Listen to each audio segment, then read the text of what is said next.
الحين يسمع؟ Okay. How are you doing so far? إن شاء الله okay. امتحانكم أنا اللي أقدر أسويه أشرح واللي أقدر أسويه أعطيكم امتحان يعني حلو كذي يعني زين ما يكون هاي. لازم أول شيء تجربة جديدة أكيد لازم بيكون شيء يعني يخوف يمكن شوي أو ما تعرفون بالضبط شنو الطريقة شلون بتجي الأسئلة بس إن شاء الله once you take the midterm you will be more comfortable for the final exam and for subsequent exams inshallah. You'll be more confident and more familiar and more experienced. That's how we learn. We all start. We got to start somewhere, right? Okay. So today I'll give you just very briefly. Today is actually one of the nice sessions. I think it's really very short and sweet and simple and straightforward. I'll just talk about the major types of ribonucleic acids, so the types of RNA, and I'll talk about briefly their structure and their function. All right? This will be important because that will help us understand the process of transcription in Wednesday's session and translation on Monday's session. For example, in transcription, I synthesize a copy of the DNA in the form of RNA. And what do I call this? Messenger RNA, right? This is the transcript. I call it the transcript. And so basically, I'll talk about, for example, messenger RNA today. What is it? What do I mean by it? نفس الشيء translation on Monday. We will talk about translation next week. It will be our final session together. So translation, I need ribosomes, I need messenger RNA, I need in the ribosome, part of their structure is actually ribosomal RNA. So I can't just talk about transcription, translation, I can't just say there's mRNA and tRNA without actually dedicating a lecture where I briefly introduce you to the different types of RNA. So the next two lectures are going to be heavier, but this one, inshallah, will be very simple. And hopefully, if you understand it well, you'll be able to understand as well transcription a lot easier and translation as well. The first thing I'd like to discuss very briefly is we need to know the difference between RNA and DNA. So can any one of you tell me one difference that they are aware of? Yes. In the DNA we have thymine. All right. In the RNA we have uracil. So in DNA we have thymine, but we don't have thymine in RNA. So in RNA the thymine is replaced with another nucleotide, which is uracil or uracil. Yes, another difference. In the DNA we have double strand. Exactly. DNA is double-stranded. RNA is single strand. All right, and also the nucleotide, there's a difference in the nucleotide. The structure is the same, but one of them, the DNA is lacking what? In the nucleotide itself. Like for example, the G or the C or the A or the T, they are lacking oxygen. That is why it is actually technically a deoxynucleotide. Or it's in the, there's compared to the nucleotides you see in RNA. So you have guanine here, but in one of them, the nucleotide as a whole will be lacking one oxygen. All right. So that's great. I'm happy with this. Of course, RNA, if you're talking about genomic DNA in our body, our genomic DNA is very large, but the RNA is usually a lot smaller and shorter. Okay, so far so good? All right. I just want to let you know, guys, معلي انتم ما تدرون بس ترى الصوت وايد ينسمع واضح, and that is why I keep shouting. I'm not used to shouting, to be honest, or raising my voice a lot. It starts cracking and I get really exhausted. But the reason why I'm doing it is because I'm trying to speak over you because you're so loud. So if you don't mind, please yeah, keep the discussions to a minimum, or maybe not discuss things while I'm talking. All right. So just to remind you about those important steps, we have the DNA. When you look up, the DNA has genetic information, has genes, and we said that these genes can be transcribed through a process known as transcription into RNA. That's how we express our genes, the information that is in our DNA. So you can get different types of RNA. And the genetic information for this RNA is found in the DNA. So synthesizing RNA from DNA, what is this process called? Transcription.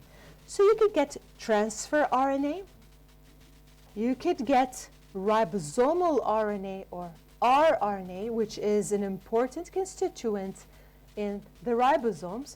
You can get messenger RNA.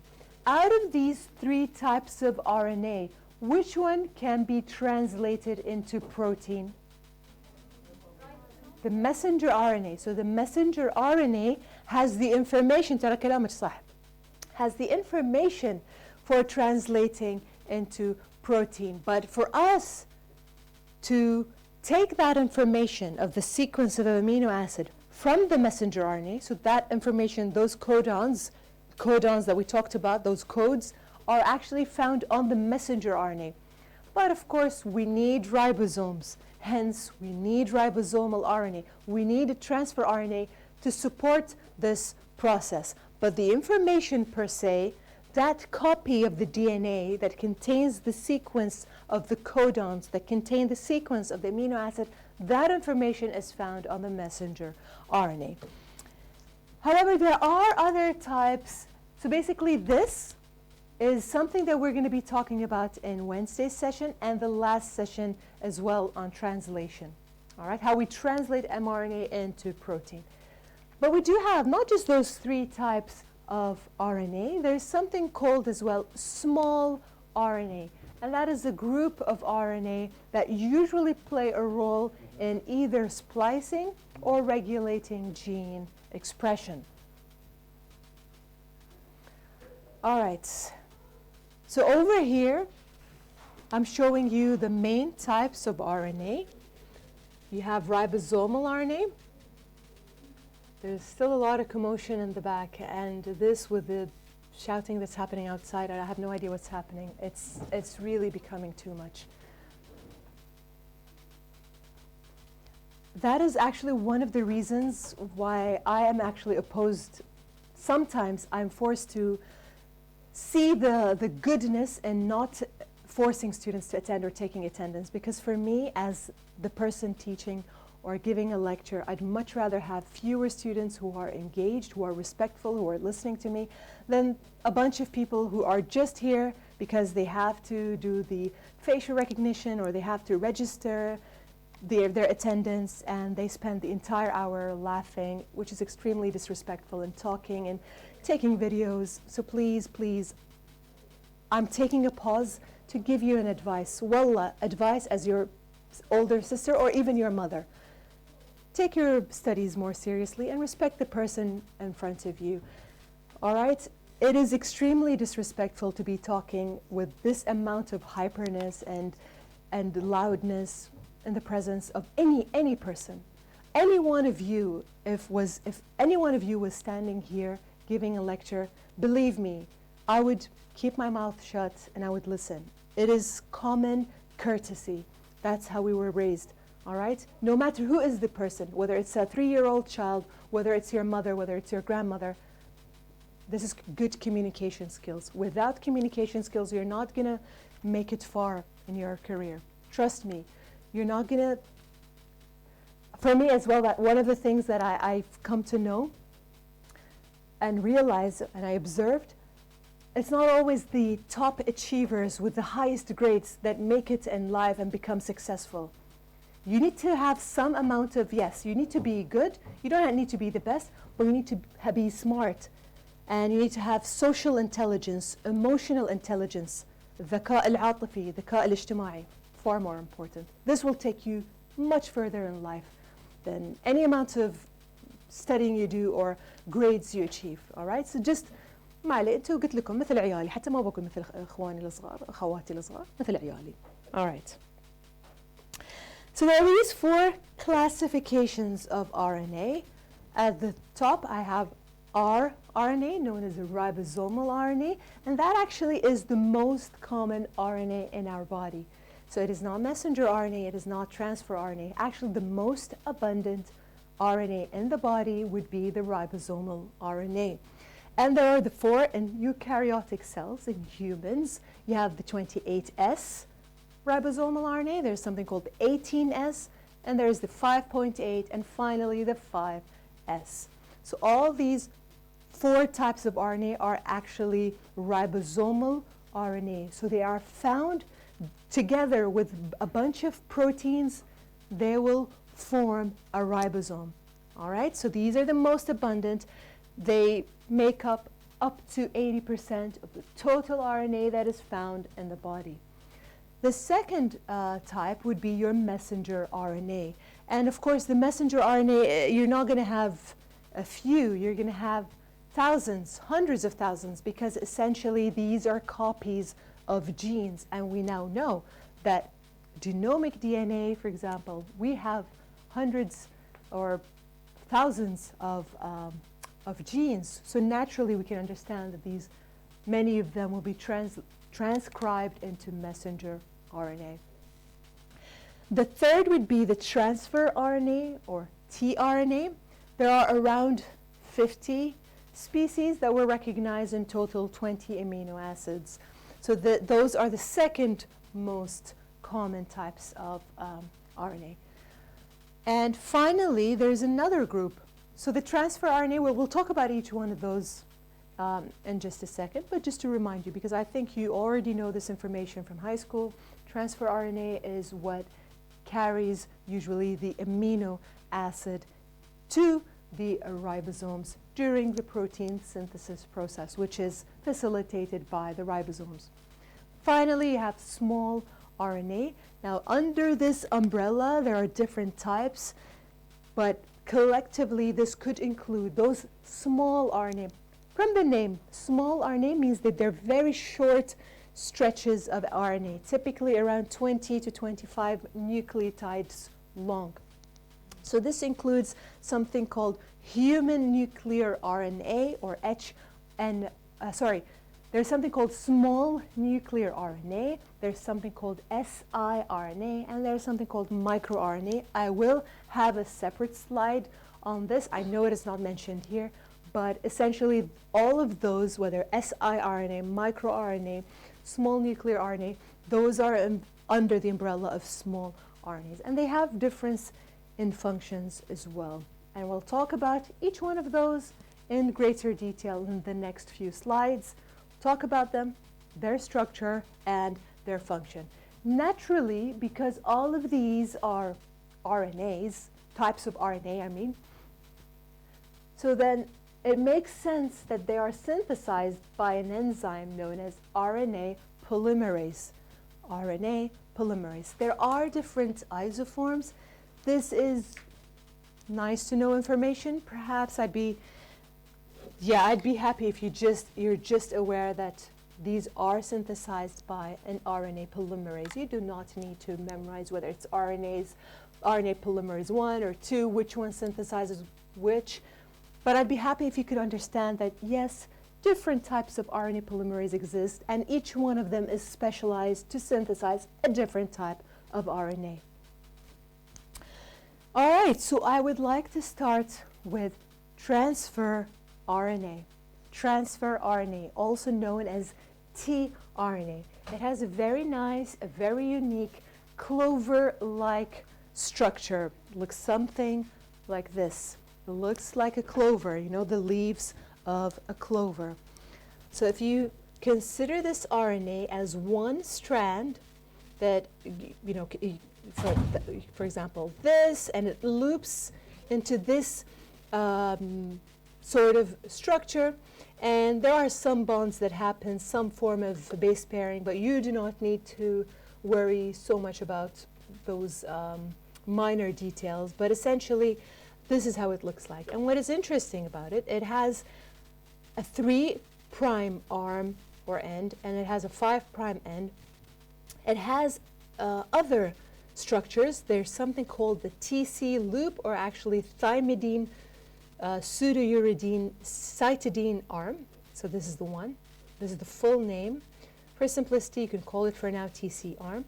There is an anticodon loop, or anticodon structure, and then this is the D loop. So you do need to know that these structures exist. I would like you to know those in red. So there's a D arm. Look at where's the D arm.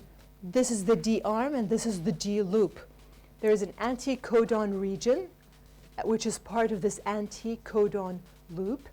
There is a thymidine, pseudouridine, cytidine arm over here, arm and loop.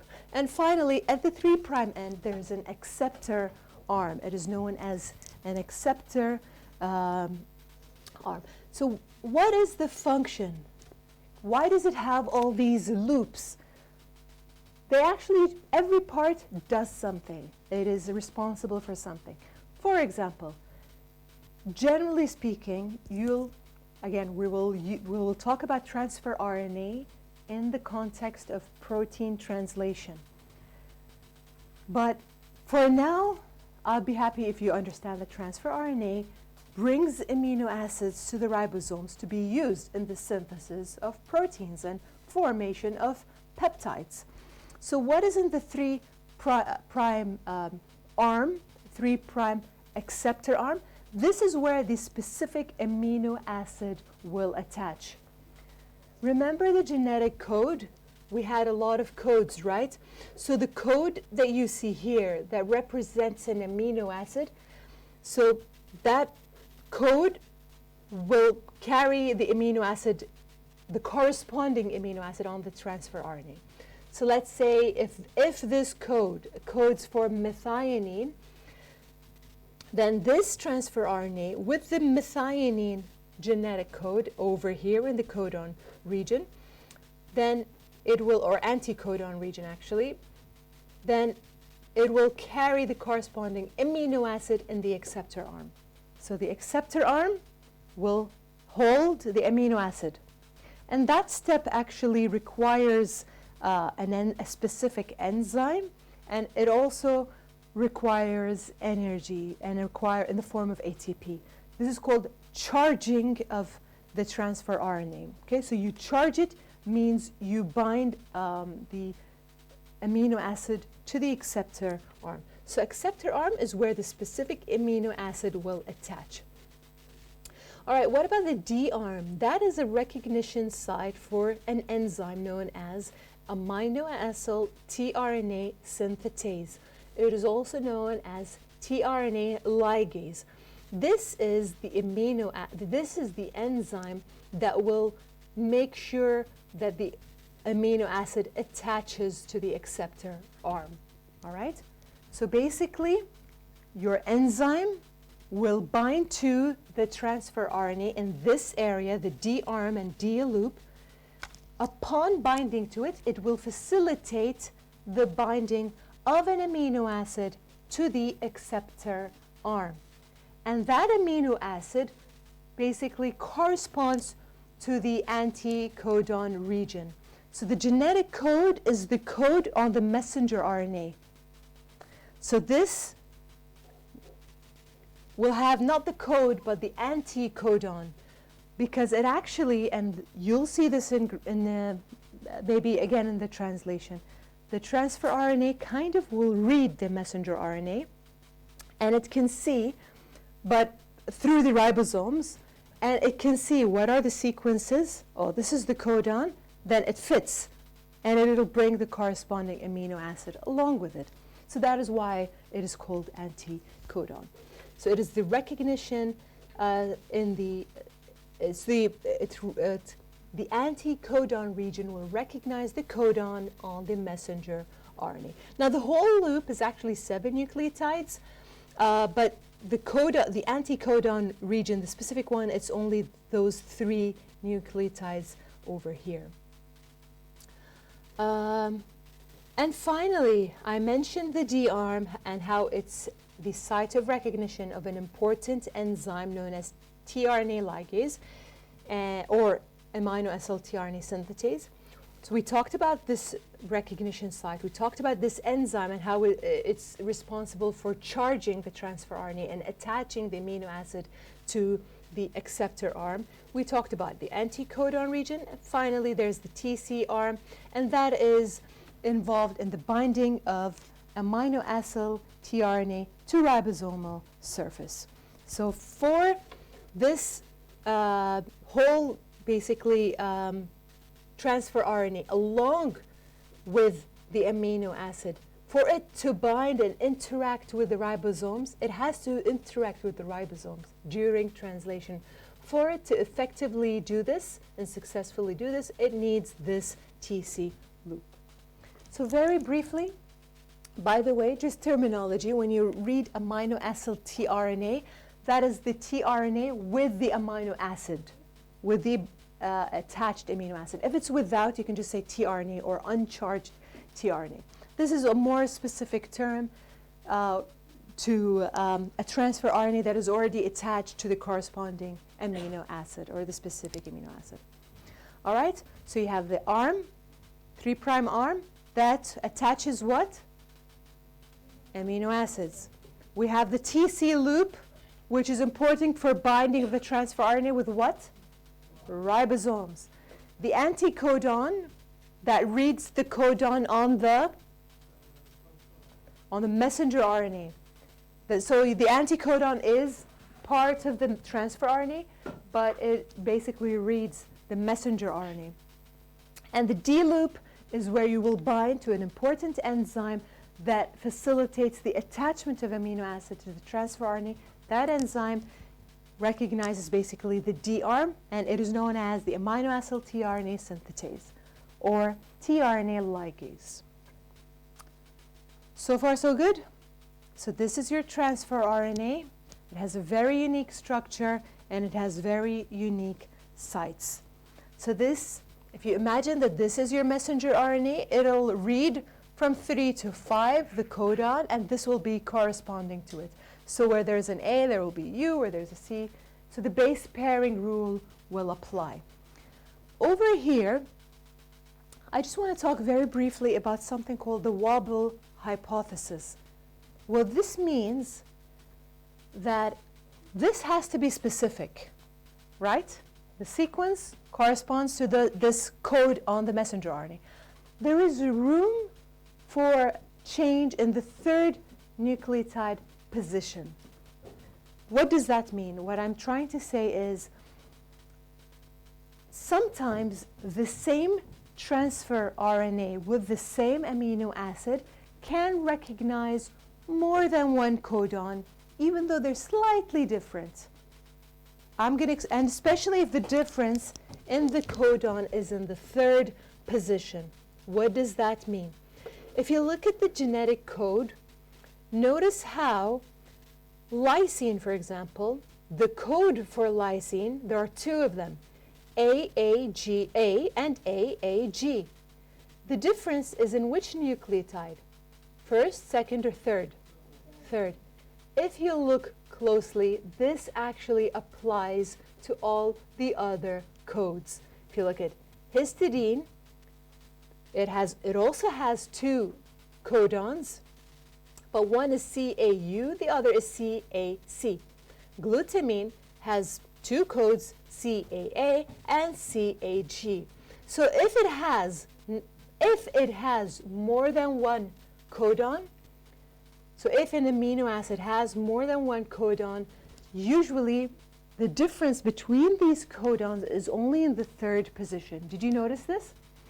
And that is why the transfer RNA would like to be more efficient, so it can sometimes recognize both of these codons. So even if the third position is not entirely complementary to the anticodon.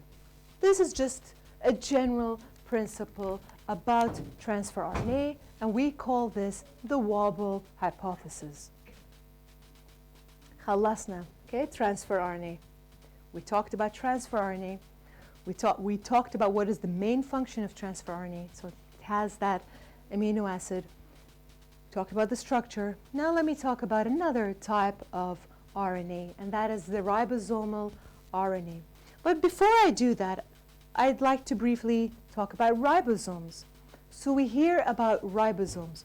What are ribosomes? These are cytoplasmic nucleoproteins that act as machinery for protein synthesis. So our protein is synthesized primarily from under the action of ribosomes. What are ribosomes, and what do I mean by nucleoproteins? Because ribosomes actually are proteins, but they also have nucleic acids. So they are composed of two things together. That is why we call them nucleoproteins.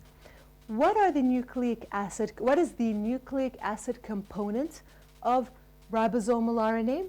That would be the ribosomal RNA. Sorry. What is the nucleic acid component of ribosomes? It would be your rRNA. What is the protein component? There are a bunch of proteins, and it's different in the different subunits. The ribosome has a large subunit and has a small subunit. The large one has like 50 polypeptides, whereas the smaller one has less protein, maybe around 30 polypeptides. And each of those subunits, I wish I had an image of a ribosome.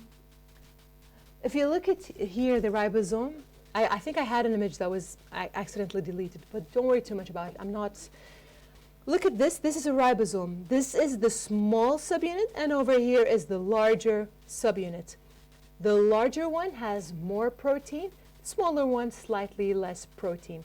But we don't just have proteins, we also have ribosomal RNA, and those are described over here. So in the larger subunit, it is also known as the 60S subunit. It has the 28S RNA, 5.8, and the 5S RNA. Whereas the smaller subunit, it has this 18S ribosomal RNA. So there are 4 ribosomal RNA. One of them is found in the smaller subunit, which is the 18S, and the remainder are found in the larger subunit. And you'll see that in eukaryotes, we call the ribosomes as ATS. This is just extra information. You do not need to really know these details, but this has to do with a factor known as sedimentation velocity coefficient that they calculate for these ribosomes, and that cofactor happens to be 80, so they just refer to it as ATS. For bacterial cells, this is slightly different. It is 70S. So the ATS is the whole ribosome. The larger subunit, they call it 60S. The smaller subunit is referred to as 40S. So now we know that the ribosome is a combination of protein or polypeptide chains along with what type of RNA? Ribosomal RNA. So من الاسم موجود. So ribosomal RNA, rRNA, is found as a primary structure or component in a competent ribosome. So for a ribosome to do its function, it has to have a polypeptide, it has to have protein, polypeptides, and it has to have rRNA or ribosomal RNA. There's also very interesting information over here, and that is that the ribosomal RNA, all those 4 types, all of them, with the exception of the 5S, the smallest one, the remainder, they are all actually from the same gene that was coded into the same RNA that was then chopped into these different isoforms, if you want to call them, or different types of RNA. So where do we find ribosomal RNA? Ribosomes. So ribosomes are composed of 2 things, which are ribosomal RNA along with the polypeptide chains. And over here, some extra information that the ribosomal RNA is usually packed and can be found in high concentrations in the nucleolus. They are important. They play different functions. They play a role in the assembly of ribosomes, and they're actually part of the ribosomes. But what I do want to emphasize is this point. Remember, ribosomes, there is a small subunit and a large subunit. Every subunit has polypeptide chain and has some ribosomal RNA subtype. So the larger subunit contains the rRNA, a ribosomal RNA that has actually an enzymatic activity. We usually associate enzymes as types of proteins, but the reality is there are ribonucleic acids, rRNAs, that have enzymatic activity, and the best example is the rRNA found in the larger subunit. What is the enzymatic activity?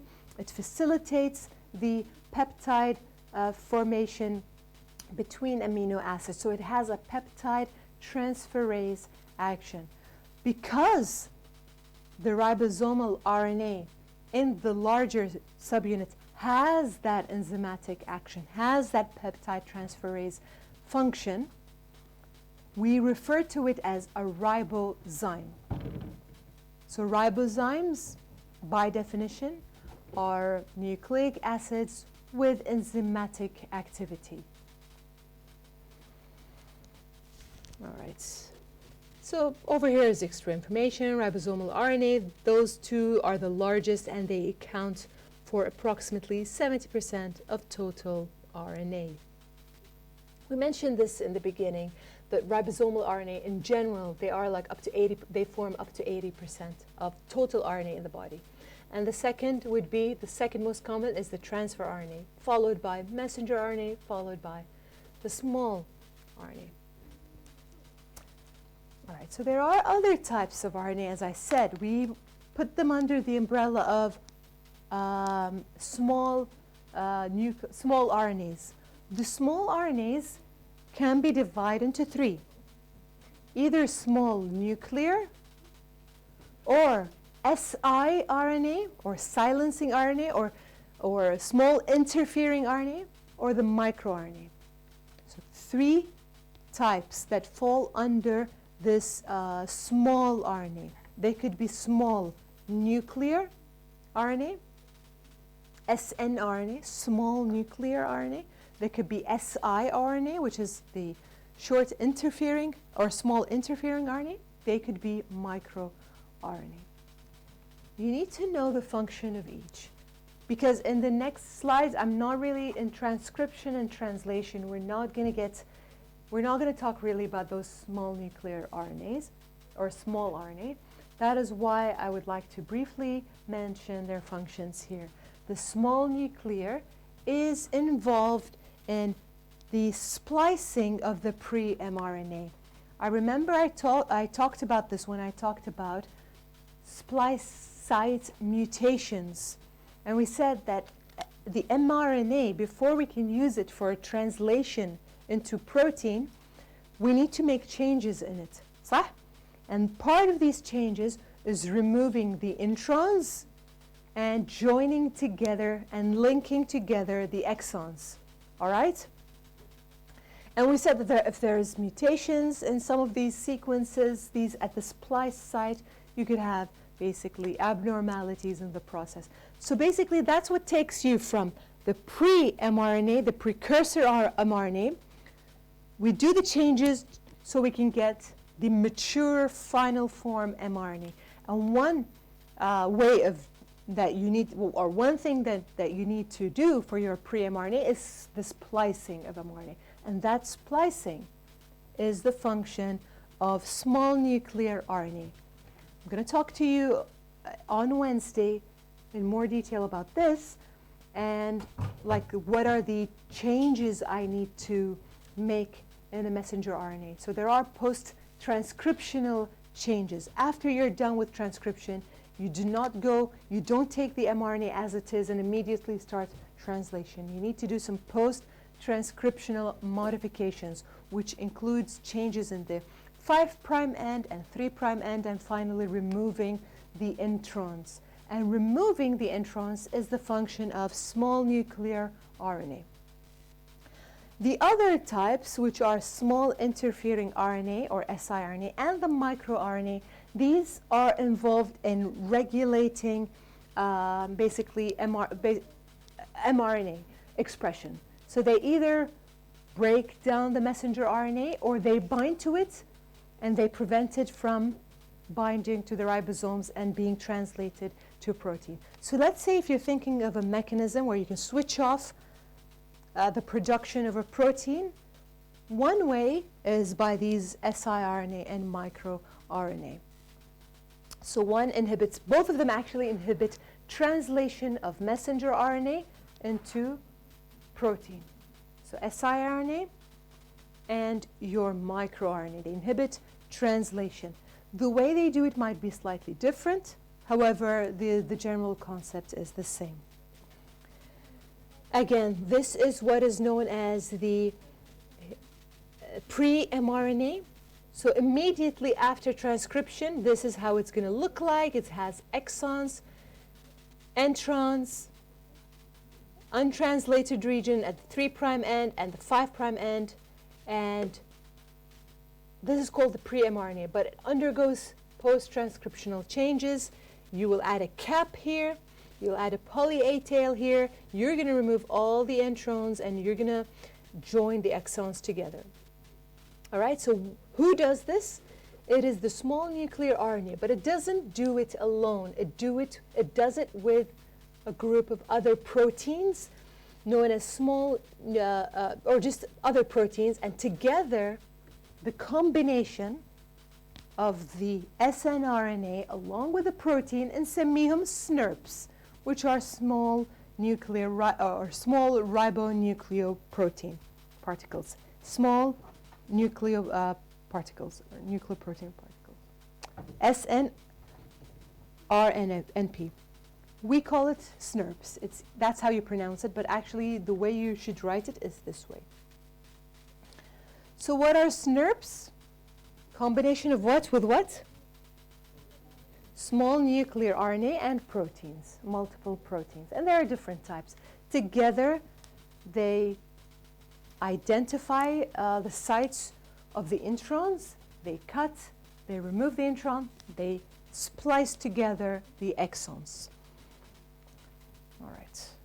And finally, microRNA and small interfering RNA, their main function is inhibiting gene expression, mainly by decreasing the production of proteins. So they inhibit translation. And you can inhibit translation by multiple ways, either by degrading the messenger RNA, or you keep it as it is, but you bind to it in a way that prevents it from interacting with ribosomes efficiently. Therefore, it cannot take part in the process of translation.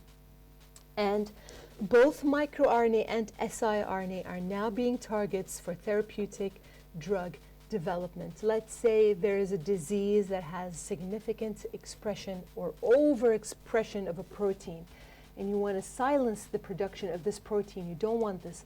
You can synthesize siRNA or microRNA and then treat the cells with that, and hopefully you can inhibit that protein that you were trying to downregulate in disease conditions.